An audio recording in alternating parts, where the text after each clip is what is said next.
শুনি আমার মন ভরে যায়।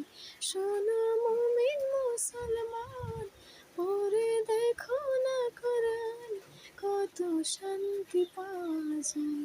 কোরআন মধুর বাণী, প্রতিটি হরফে দশ দশ নেকি আছে, আমলে জমা হয়। প্রতিটি হরফে দশ দশ নেকি আছে, আমলে জমা হয়। পাপের খাতা হতে পাপ যায় তোমার